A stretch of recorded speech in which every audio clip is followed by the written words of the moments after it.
Hi, everyone, and welcome to today's presentation on goal setting. Over the next 45 minutes to an hour, we're going to identify the purpose of setting goals, learn about SMART goals and how to set them, explore ways to help clients identify their own goals, learn how to help clients increase and maintain motivation, and identify the 6 most common pitfalls in goal setting and how to prevent them. One of the things that I've noticed over the past 20 some odd years working in community mental health is a lot of my clinicians, a lot of my supervisees had difficulty setting goals, treatment plans, and documenting the goals on paper.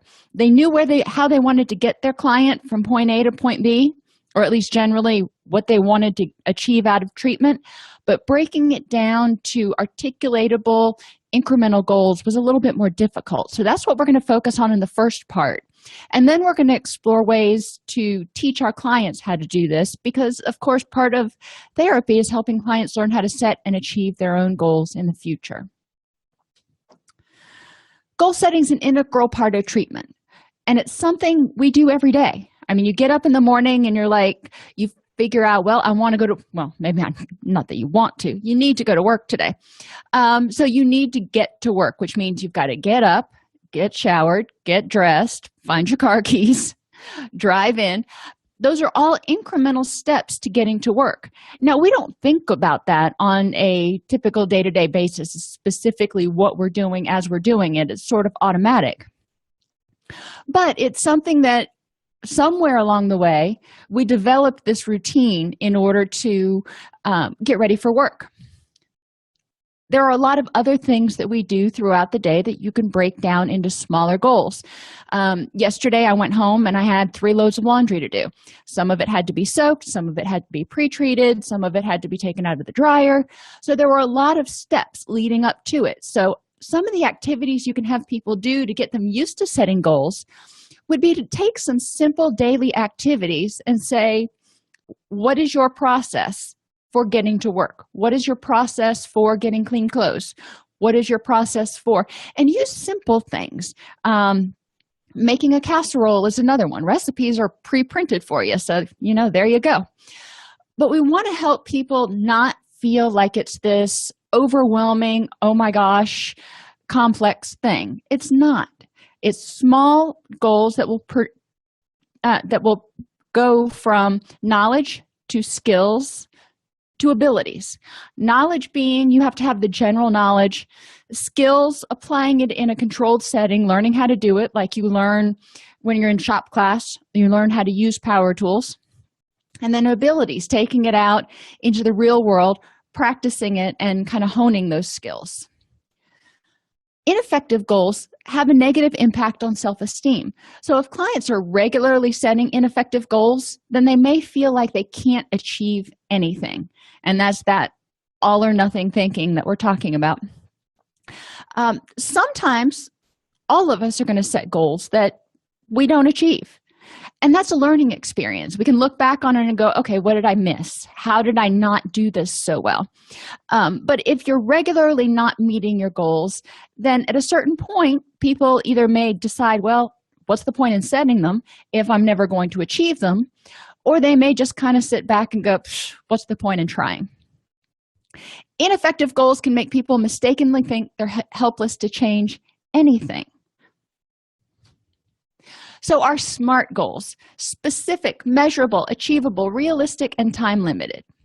I want you to think about the last goal that you set that was successful, as well as the last goal that you set that was unsuccessful, and the difference between the two of them.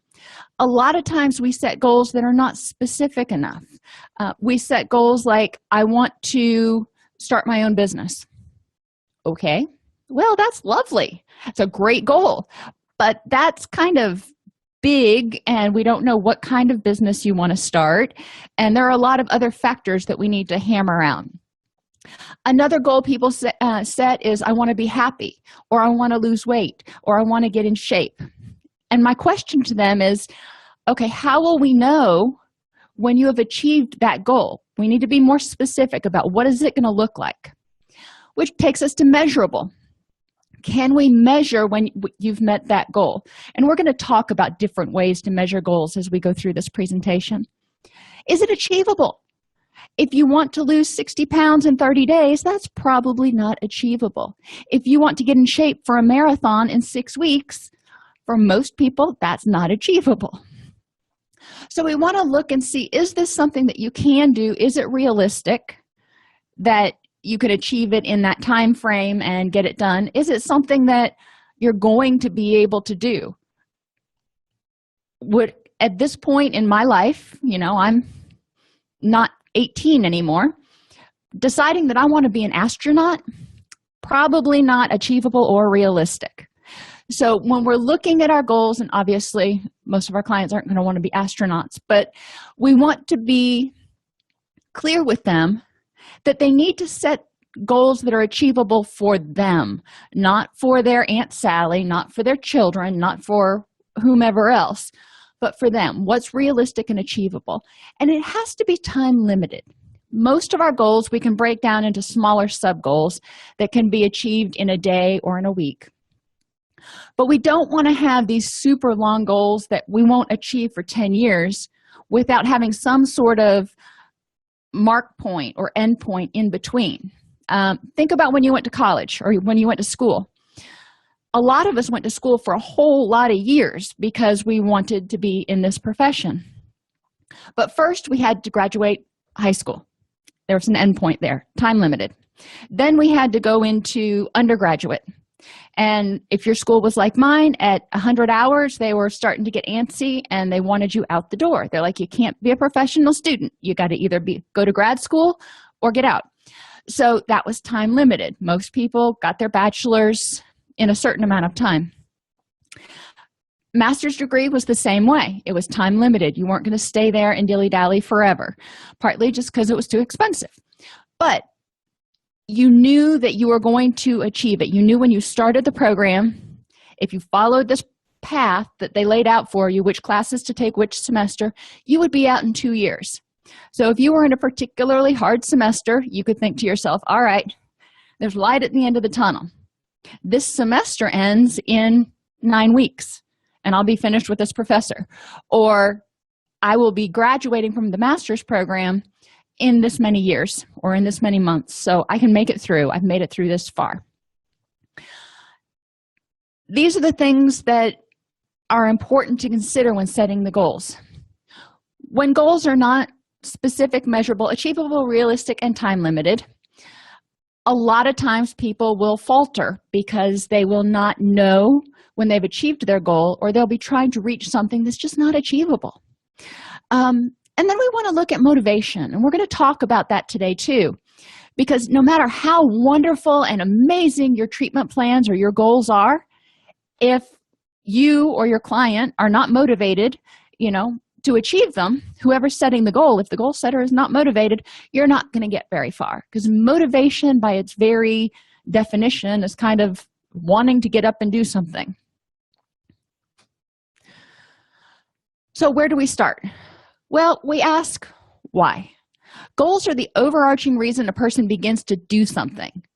Often the goals that our clients come into treatment with are, I want to be healthier, I want to be happier, I want to.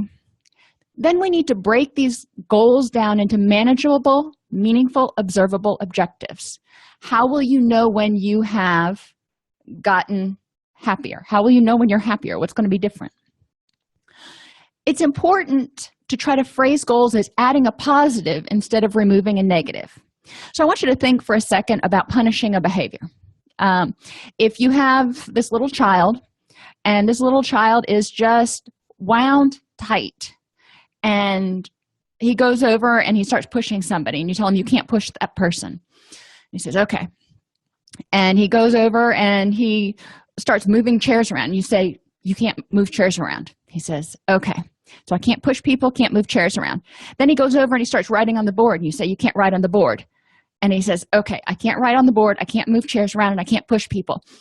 You're not giving him anything to do instead. So this little child ultimately will run out of behaviors because you've told him he can't do anything, and he's just going to be standing there going, I got a whole lot of energy and I'm about to explode. So you need to give me something to do instead. When we talk about treatment for depression, for example, yes, people don't want to be depressed anymore, but if they're not depressed, what are they going to be instead? When we talk about treatment for addiction, they don't want to use substances anymore. That's awesome.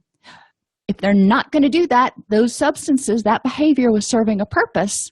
So how are they going to meet that need? What are they going to do instead of using substances? So we want to add a positive, and that's going to be sort of our ultimate goal statement. The problem statement is I don't want to be depressed, or I want to lose weight, or whatever it is. The goal statement for that problem is this is what it will look like. I will add these behaviors, or I will add this character to my person. One way to elicit goals is through the miracle question. And you got to be real careful how you ask this, because when I first started in counseling, and I think I used it early on in my first internship, I said, if you woke up tomorrow and everything was better, what would be different? And of course, my client, being a smart aleck, responded with, well, I would have won the lottery and I wouldn't be here anymore, and went on this litany of things that were just not achievable or realistic. So figuring out how to ask the miracle question in a way that is meaningful for the client. If you woke up tomorrow and your depression was gone, what would be different in your life? And you can even walk them through some of the different dimensions. Emotionally, how would you feel differently? Mentally, what would be different? Would you be able to think more clearly? Would you be able to make more decisions? Would you be more creative? Physically, how would you feel differently? Socially, how would your relationships change if you weren't depressed? Spiritually, environmentally, occupationally, you can list all kinds of different areas. But you want people to really start thinking about, what is this going to look like? Because this is their goal. This is where they want to go. But it also is what we're going to base our motivation on. If they don't want any of those changes, then they're not going to be motivated to do the work to make those changes. When we ask them this miracle question, if you woke up tomorrow and your problem was resolved, what would be different? People may say things like, I would be able to sleep through the night. So back in our clinical minds, we're going, okay, so that tells me right now this person is not sleeping through the night. That's a problem we may need to address. So this will give you some insight into the foundation of this particular person's symptoms and their definition of the problem. So their overall goal for treatment, they come in, they go, Doc, I'm depressed. What do I do? How will you know when the problem's resolved? Specific. We want to really have them hammer down and tell us specifically what it looks like. I won't feel as hopeless and helpless. Well, okay, great. What does that look like? How will you know that you don't feel as hopeless and helpless? I won't dread getting out of bed. Okay, that's another thing that we can look at. That's a yes or no. Did I dread it? Did I not dread it? We're going to talk about measuring some of these sort of vague emotional concepts when we get down to measurement. Mentally, I won't be so foggy-headed and will be able to concentrate. We know with depression there's difficulty concentrating, lack of motivation. We've talked in other courses about changes in neurotransmitters that cause this. So it makes sense to me that this person is hoping that this will go away when they start to feel more energetic and they start to feel less depressed. Physically, I'll have more energy and lose some weight. So as a clinician, I'm hearing you feel fatigued all the time, which is normal for depression, but you also are probably not moving as much, not getting as much exercise, and maybe eating to cope with emotions. So this may be something we need to look at as part of the treatment plan. And socially, I'll enjoy spending time with friends.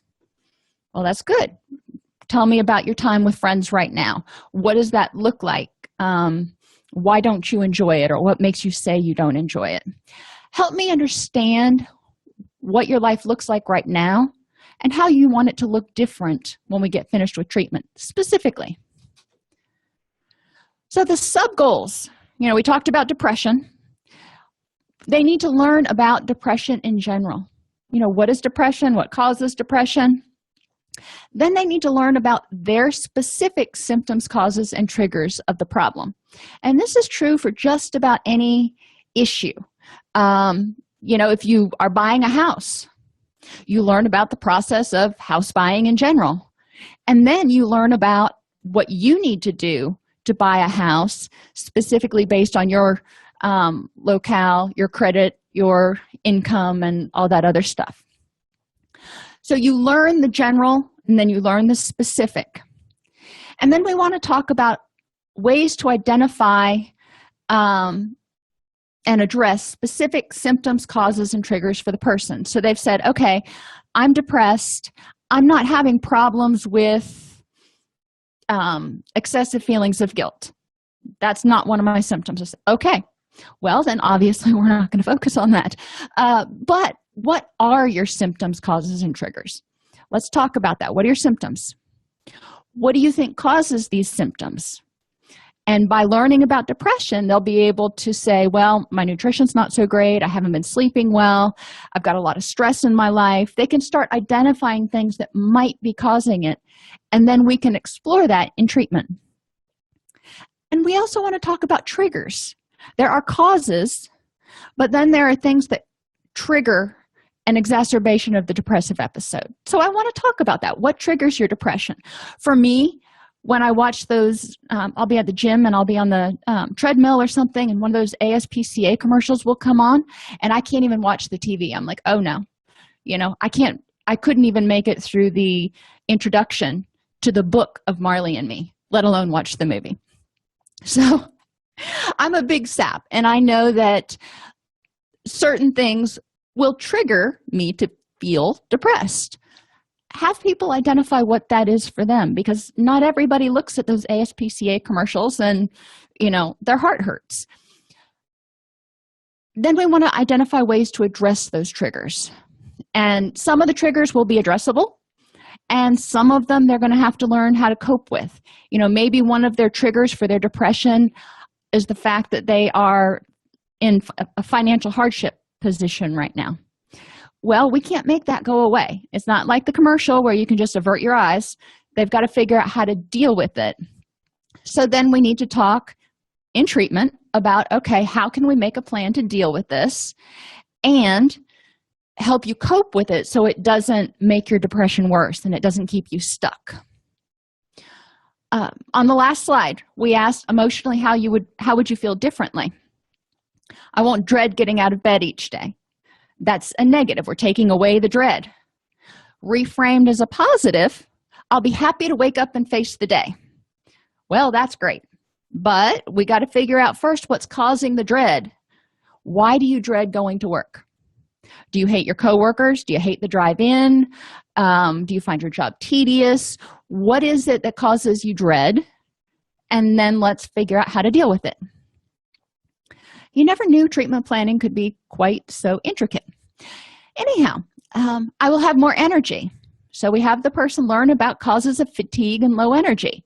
And they probably learned a lot about that when they were learning about depression. But they learn about causes of fatigue and low energy and identify potential causes for their fatigue and low energy. Because what wears you out may not wear me out. What wears me out certainly doesn't wear my kids out. I wish I had their energy. But we need to help the client identify what it is specific to them. We can't just put them into a group and go, okay, everybody needs to have this information and this cookie cutter plan will fit everyone. It's not the way it works. So I told you we would talk later about how to measure some of these things that were a little bit more abstract. Frequency is a number of events over time. So the number of crying episodes per day or per week. The number of eating episodes not due to hunger per day or per week. Number of glasses of water consumed per day, or the number of times the person wakes up during the night. So you kind of get the idea of what we're talking about. It's a number, and it's over a period of time that stays constant. We can also look at duration. How long did you sleep? So we can look at frequency. How many times did you wake up? And how long were you in bed? And then we can start talking about how long you actually slept. Exercise.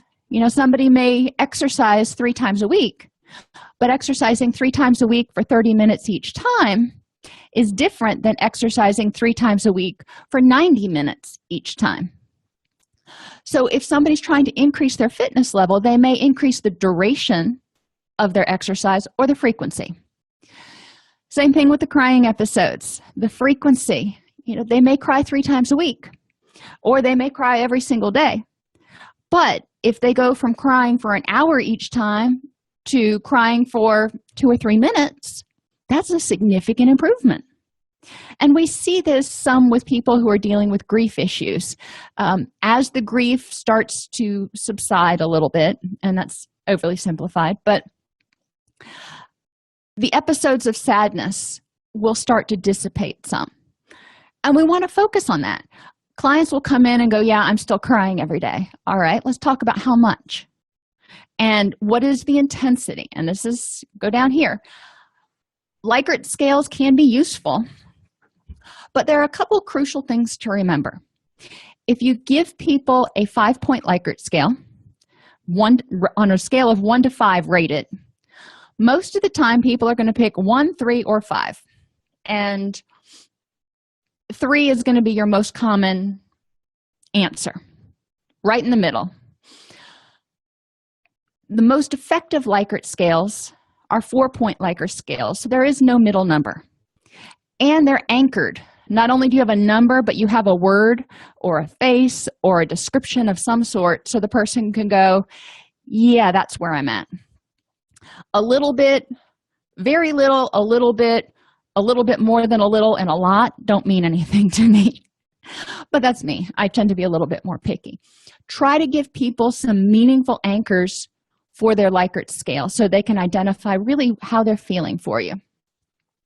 But the intensity of the crying episode, was it mild, moderate, intense, or overwhelming or excruciating? 4 would be, I cried so hard I threw up. 1 would be, I had tears kind of coming out of my eyes.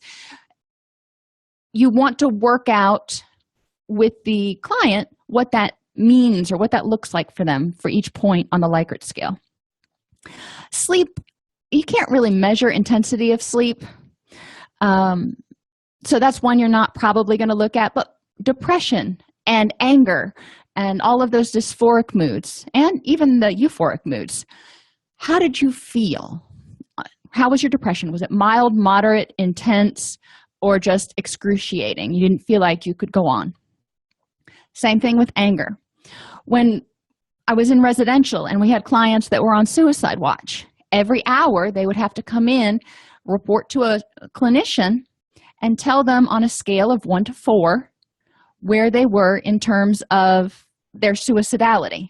Was it not at all there, all the way to, I'm really contemplating killing myself? And that gave us an idea of what we needed to do to most effectively intervene with the client, and we knew that it could change. It also taught the client how to monitor themselves and stay mindful of their own emotional state on a pretty regular basis. So Likert scales are great. Anchor them, make them 4-point. Other things to measure intensity would be, maybe the number of calories per binge if you're working with somebody who's binge eating. Intensity is almost always measured by Likert scales, unless you're doing some sort of fitness or nutrition type work. So the measurable part, the main issue is depression. I can't go on. Level number 2, I'm okay. Number 3 is pretty good. I'm optimistic that things are going to get better. And number 4 is, I'm awesome. Today is a great day. A lot of times when you're talking about emotions, those faces that you see, little emoticons, work really well. Have clients find the faces that they think fit for their particular anchor. I won't dread getting out of bed each day. So we want to look at the cause of the dread. The cause of the dread is my job. Okay, so you hate your job. On a scale of 1 to 4, same anchors, how much are you dreading your job? How much do you hate your job today? And then let's talk about why. What's going on that's making it better or worse? I will have more energy. The person identifies that one of the causes of their low energy is poor sleep. So they may record the number of hours they sleep, the number of awakenings they have, and the quality of their sleep. You know how you wake up some mornings and you feel refreshed, and other mornings you wake up and you're like, did anybody get the name of that truck that hit me? Yeah. So let them kind of create their own narrative for how they're going to record it. But you want to be able to compare days, not apples and oranges. So you need to have apples and apples over a week, 2 weeks, a month, so people can see improvement or patterns. And then you can look at those patterns and say what makes it better and what makes it worse. So one thing you can do in group, or even if you have a staff meeting and your staff is struggling with writing treatment plans, write each of the following on a piece of paper. So you'll have 4 pieces of paper. Lose weight, get in shape, feel better about myself, and be happier. You know, we hear those kind of goals a lot, whether it be somebody setting New Year's resolutions, or it's somebody that is in our office for treatment. But those are pretty vague, non-specific. There's no time limit. You know, I don't know what you're going to call a success here. So we want to identify at least 2 ways for each goal that tells the person he or she has achieved the goal. So if you brainstorm ahead of time, you might have some suggestions for people. How will you know when you have lost the weight that you want to lose, or you have achieved your goal weight? How will you know when you're in shape? How will you know when you feel better about yourself? What does that look like? And how would you measure each of those? Rome wasn't built in a day, neither were people's problems, neither were their strengths. We want to help people understand that they are not going to change overnight, but they are going to see small changes every day. You know, it may be incremental, which is why we keep charts, why we keep logs. They need to be patient with themselves and be realistic about what they're expecting.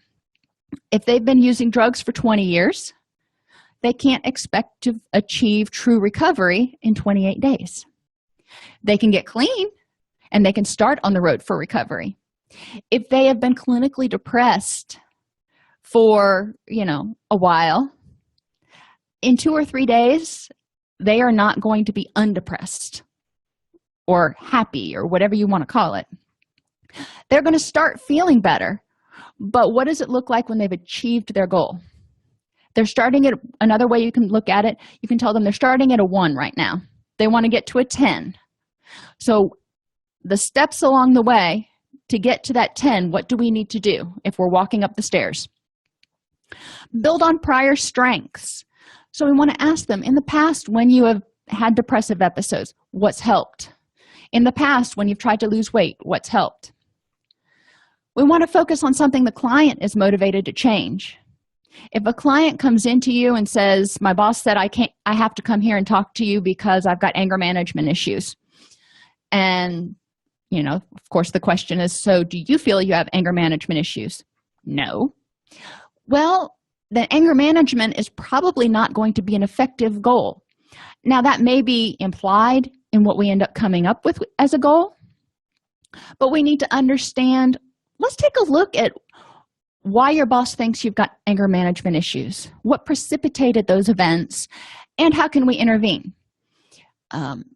Another thing that I used to do with my involuntary clients is I'd say, you're stuck with me for the next 12 weeks. Whether or not you think you have got an addiction problem, the court says you're with me for 12 weeks. So what can we do in that 12 weeks that is beneficial to you? Because you're getting this treatment paid for, might as well take advantage. What can I help you with? Anything that I would help them with is probably going to reduce their stress and help them not relapse help them not reoffend. And that was always my goal. But I focused on what was it that they wanted to change. We also need to set these time-limited goals. Most of us can handle weekly goals. Some people, if they're in intensive outpatient treatment or doing something that's really intense, they may need daily goals. That's fine. What can you accomplish today? Let's have a check-in at the end of the day. If somebody's in crisis, and when I worked at the suicide intervention hotline, we would have people call in every hour. Let's see if we can help you make it through this hour. Some people who are recovering from addictions are in the same boat. They start feeling like they're going to relapse, and it's take it minute by minute, hour by hour, not, well, let's see if you can get through tonight, call me in the morning. That's too long of a goal for them. One of the ways to identify how long they can make it is to ask them, how long can you make it? How long can you do this goal before you think you can not tolerate it anymore, or you think you need to stop and check in?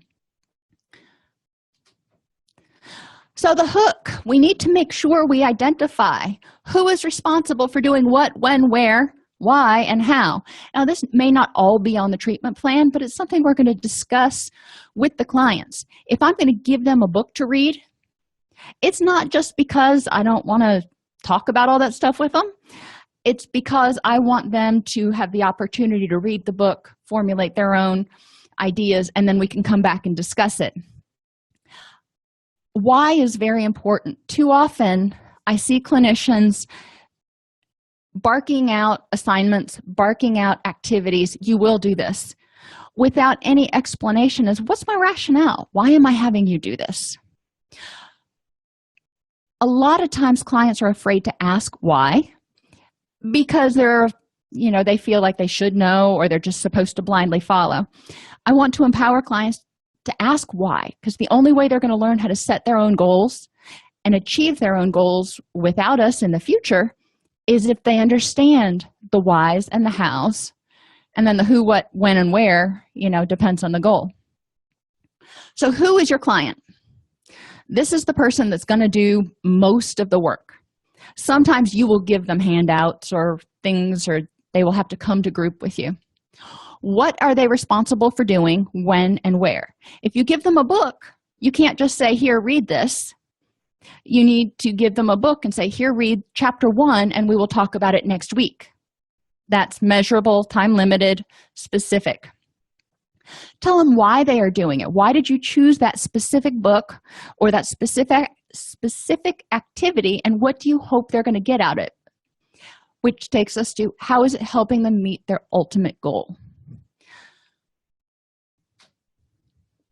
So the main issue, this is an example from 8/1 to 9/5 of 2016. Sally's going to learn about the overall problem of depression by reading one chapter of XYZ book and the handouts provided by Dr. Snipes each week for 5 weeks. So that's very specific, what she's going to do, why she's going to do it. She's going to learn about the overall problem of depression, then I'm going to give her handouts, etc. Sally will learn about her symptoms, causes, and triggers by taking notes on what sounds like her as she reads through the book and handouts about depression. She will process those notes in counseling with Dr. Snipes each week. Sally will identify ways to address her specific symptoms, causes, triggers by completing the My Symptoms and My Triggers worksheet provided by Dr. Snipes. And then each morning and evening, Sally will rate on a scale of 1 to 4 her happiness and explain her response. Why did she rate it a 1, a 2, a 3, or a 4? And these logs will be discussed with Dr. Snipes each session. So all of these are very specific. I can say yes or no, the client did or did not do these things. And Sally can say yes or no, she did or did not do those things. But part of goal setting means changing a behavior. They're doing something and they don't want to do it anymore. Or they're feeling some way and they don't want to feel that anymore, which means they have to learn something. Part of the learning process involves improving motivation. Because right now they keep doing the same thing, because it's all they know how to do with the tools they have at the present time. If they had options, they've probably exhausted those. So we want to talk about, why should you do this? Why should you try again? We need to improve motivation and help them learn that there are other options. An effective change means presenting the information in a form in which the person most easily learns. So, for example, I am not an auditory learner. If you gave me 8 hours worth of lectures and said, go listen to these and come back and we'll talk about it, I think I'd pull my hair out. I do not like listening to auditory things. I am a reader. Now, I can read and listen at the same time, but I process things a lot better visually. So present the information visually to people who are visual learners. And obviously, people have multiple learning styles. There's 3 parts to the learning process. Cognition, how people get the knowledge in their mind, seeing, hearing, or doing. And generally, it's a combination of two or all 3. But there's one that's prominent. You know, if you have a choice to learn a skill or a tool or something, how would you do it? And your knee-jerk reaction is going to be what your primary learning style is. Then conceptualization, how people process the information. Now that you have it in your head, how do you make sense of it and store it? You know, you've got to box it up somewhere, relate it to things you know, make it make sense to you. So you have it in your mind, you have it all boxed up, and you're holding this box in your head and you're going, does this matter to me enough to make room in storage?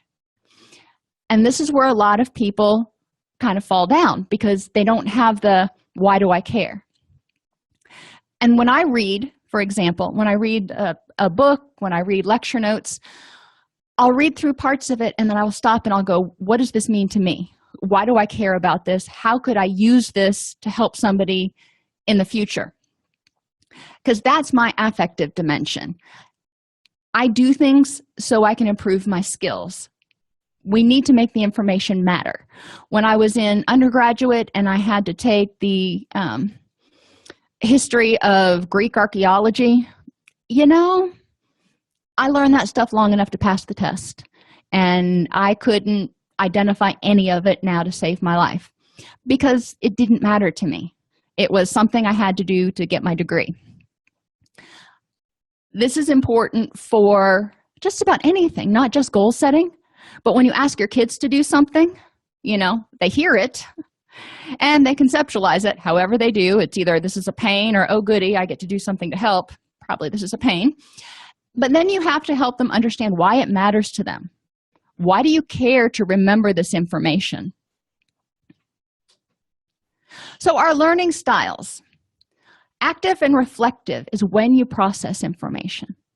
Some people have the ability to process information as they go along, and they're through a lecture, and oh, I've got it, and the teacher will ask a sample question and they'll have the answer.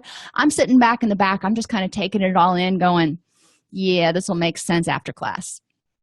I take all the information in and I process it, and then I have that aha light bulb moment when everybody's quiet. I never did well in active processing. If I read the chapter ahead of time, then I was, I'd already had time to reflect on it and I could participate. So if you're going to have some sort of participatory group, try to give people a heads up, give them the written information ahead of time so they can prepare if they happen to be reflective learners. Then we already talked about methods for receiving information are hearing, seeing, or doing. Most people do really well either hearing or seeing, and then taking that information and manipulating it, applying it to scenarios or practicing. Another way people conceptualize information is factual or emotional. Is it the logical thing, or is it what makes you feel good? In order to make that affective dimension come out, we need to make it meaningful to them. So if people find things that are statistics-based more meaningful, then that's what I'm going to give them. If they find things that are emotionally charged more meaningful, then that's what I'm going to give them. Do they pay attention to the big picture or the little bitty facts, the little bitty details? I'm a big picture kind of person. And how do they like to learn? And I always ask people the puzzle question. When you do a puzzle, do you start, just dump it out, put the box on the floor, and just start trying to put pieces together? Or do you tack up that box so you can have a guide to go by, and then you put together the frame, and then you start filling it in? My son is a parts to whole, so he can put the box down and he just wants to see how it fits together, and he will be surprised when it is finished. Me, I want to have something to go off of. I like going from the whole and breaking it down into its little parts. First the frame, and then we do the flower over in the corner. And that's how I think, and that's how I deal with information. So when we're talking with clients about depression, we can either start talking about basic things, talking maybe about Maslow's hierarchy, or we can talk about depression in general and break it down from there. Motivation. The problems that the clients select have to be changeable. If they don't like the fact that they're 5'4", they can't change that. They can't be taller. There are a lot of things they can change. Motivation on these any problem is going to be variable. There are some days you're going to get up and you're going to be like, woohoo, I get to work on my goal. And there are other days you're going to get up and go, oh, really? Again? Think about going to the gym. You set that New Year's resolution, you're going to go to the gym. The first few days, you're excited, you're going. About the fourth day, you start getting sore and you wake up and you're like, yeah, how much does this behavior change really mean to me? So the components of motivation are emotional. I want to do this because. Intellectual, I need to do this because. Social, either everybody else is doing it, or this will improve my relationships because, or I made a commitment to other people, so I need to do it. Or, for me, it's ego. If I'm going to go, I'm not going to go and be on the machine for 10 minutes and then be off and be like, well, that was good. I'm going to be there for an hour. If I'm going to go, I'm going to do it. Physical, my own issues. Physical motivation. Why do you want to do it? To feel better, to get more energy, to sleep better. And situational motivation. Sometimes there are situations that get you more motivated. And when we talk about exercise, I cannot exercise in my living room. I am just not motivated. I feel stupid standing there. I can go to the gym and I can be there all day long. I am much more motivated there. When we talk about depression, what situational factors are in play that encourage people to do the things that will help them get undepressed, like get out of bed? What are the situational factors? So maybe getting up and opening the blinds. It's not nearly as pleasant to lay in bed when the blinds are wide open and everybody's looking at you and it's bright and you can't sleep. So changing the situational motivation. We've talked about decisional balance exercises. They're good always. We want to talk about the benefits of changing the behavior, the drawbacks to changing the behavior, the benefits to staying the same, just not doing anything, and the drawbacks to staying the same. And I've put the cues in there, if you will, to remind you to look at the emotional, mental, physical, social, financial, and occupational consequences, and others you can add on there, for each change, desire to change, or desire not to change. That really helps people hone in and look at it more completely. If you just say, what are the benefits to this? They may identify 3. But if you really force them to think in each of these areas, they're going to identify at least 6. So, score. This can be useful in addressing what used to be called resistance, because it can help us understand why a client's not motivated to change. Because clearly, their old behavior is working for them better than what we're proposing. So why is that? And this helps us understand that. Maintaining motivation. List 10 reasons you want to make this change and review them daily. Create a collage of all the reasons you want to make this change. Keep a journal each day of how things change positively for you as you make this change. Make a list of disputes for your most frequent cop-outs. and tell 3 people about your goal.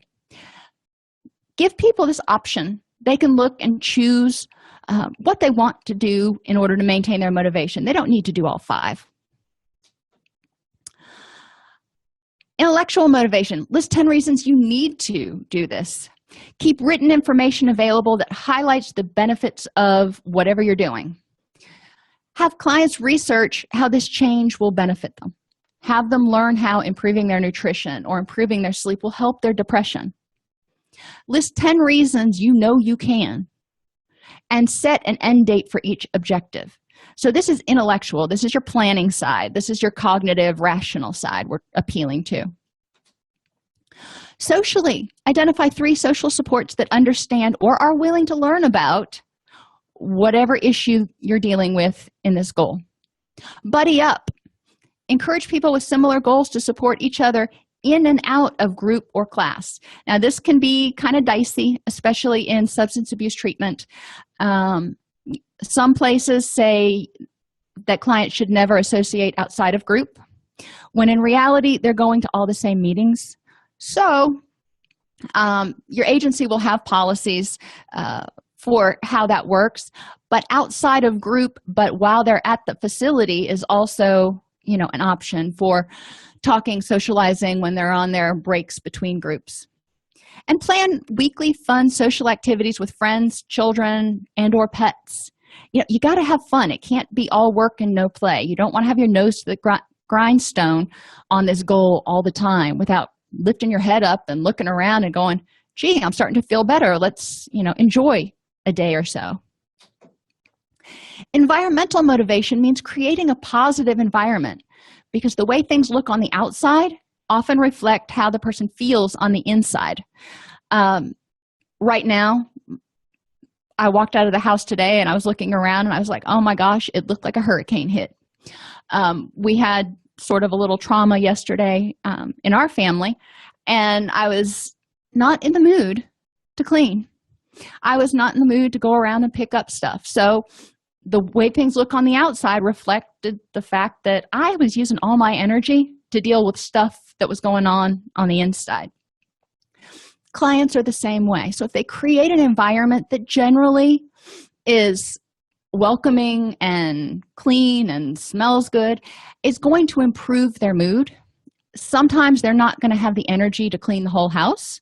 Have them create a little section, maybe a corner that is their serenity corner. A little place that they can go that they know they can keep clean. Eliminate sensory stimuli that trigger the bad, whatever they're trying to change, that trigger their depression, trigger their cravings, trigger their addiction. The Bob Marley posters, for example, they got to go. I'm sorry, you may love them, but if that reminds you that you want to smoke weed, we probably need to get rid of them. There are other things that may remind people of things that are depressing. Pictures of loved ones that have passed. Now, eventually, they'll probably put those back up, but in the short term, it may be useful to move them to a less obvious place in the house where they don't look at them every single day and get themselves into a state. Physical motivation. Keep a daily check-in sheet of how you feel physically. Pain, lethargy, fatigue, irritability. We as clinicians can make easy check sheets for people using that Likert scale on a 1 to 4. It's easy peasy. People don't have to write a whole diary out. But if we can get an idea of what's going on physically and mentally with them, then we can start helping them identify those patterns. Use money you would have spent on your addiction to take care of yourself. Obviously, this is specific to people recovering from addictions. So, instead of spending $600 a month on Coke, you're spending $600 a month on fitness center memberships, hot tubs, spa days, whatever. In general, have people identify 5 obstacles to accomplishing their goal, what motivations they're related to, and 3 solutions for each. So they know what their obstacles are or what they have been in the past. Have them identify those and come up with 3 solutions, because one solution may not work, but out of 3, you're generally going to come up with at least one that helps. And then look at prior relapses. When you've tried to change this behavior in the past, whether it's depression, addiction, anxiety, what caused the relapse? What made it worse again? What was the motivation for each? What led you to this place? And what are some alternative behaviors so that doesn't happen again? And finally, pitfalls. Failing to consider why you do or do not engage in certain behaviors. We're so worried about whatever the behavior is, overeating, depression, anxiety, eliminating it. We fail to consider what function it's serving. And if you take away a behavior, if you take away a coping behavior or a reactive behavior that's serving a function, if you don't replace it with something else, then it's going to come back. It's there for a reason. Now, it may be a misguided reason because of cognitive distortions, irrational thoughts, whatever. But take anxiety, for example. If a person is feeling anxious, they feel like there's a threat. So we need to examine, why do they feel like there's a threat, and how do we address that? Setting goals that are too big. When somebody comes in and they have bipolar and they have been diagnosed with polysubstance abuse and they're going through all kinds of other stuff in their life, expecting to be living a, quote, normal life in 90 days, probably not going to happen. Let's look at what we can accomplish in 90 days. We can help you get clean. We can help you find a place to live, and we can get you stabilized on meds. That we can do. Setting goals that are too hard. If somebody wants to train for a marathon, more power to them. But if they want to train for a marathon in 6 weeks, it's probably not going to happen unless they've already been running. So they need to be realistic. Setting too many goals. If you try to do too many things at once, you're going to end up doing a lot of things halfway. Think about when you're at work and you have 16 different things that you're supposed to be working on and your head's spinning. This is how our clients feel if we set too many goals. So we want to encourage them to focus their goals to 1, 2, maybe 3. But generally, when they set those first 3 goals mushroom out into 15 sub-goals, which mushroom out. So we want to help them see, let's get into it. Let's start working on 1 or 2 goals. And then if you're feeling good and you've got extra energy, we can always add another one. Setting goals without sufficient rewards. Just the satisfaction of doing it is great, but some days that is not going to feel like enough. So what is it that is keeping you going? What are the rewards? What is the benefit of achieving this goal for you? Have clients write that down, have clients make a collage, have clients figure out what those rewards are. And interestingly, setting goals that are too specific. If they want to do something, for example, if I want to get my 1-mile run time down to 6 minutes and 59 seconds, that is a very specific goal. And that might not be achievable in a specific time frame that I have said, or might not be achievable at all for me. So understanding that it's important to have a little bit of wiggle room, the ability to adjust goals, and it doesn't mean you failed. It just means that you've got to step back and readjust to focus on priorities. Remember when we talked about acceptance and commitment therapy? Having clients continually ask themselves, is whatever I'm doing right now moving me further toward what is important to me and who is important to me? Or is whatever I'm doing right now or feeling right now moving me away from whatever or whomever is important to me? Prioritizing goals, I generally suggest people use Maslow's hierarchy. Help them get biologically stable, address any medical issues, nutrition, sleep, that kind of stuff, chronic pain, before they start focusing on a lot of the cognitive stuff.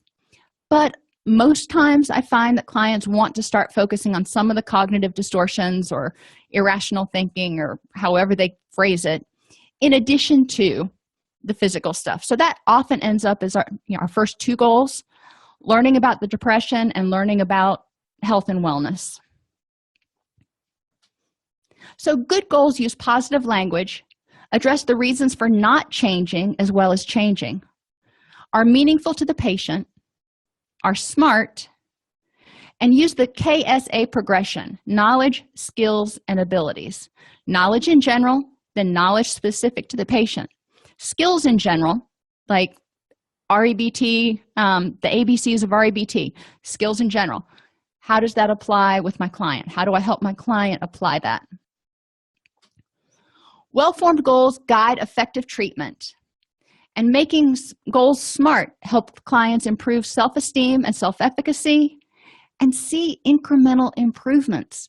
If they can see over the course of a week that they're crying, half as much as they were at the beginning of the week, how awesome is that? Yeah, they're still crying, but it's less, and which means that they're probably going to be able to kick this, and it gives them a sense of control and resilience.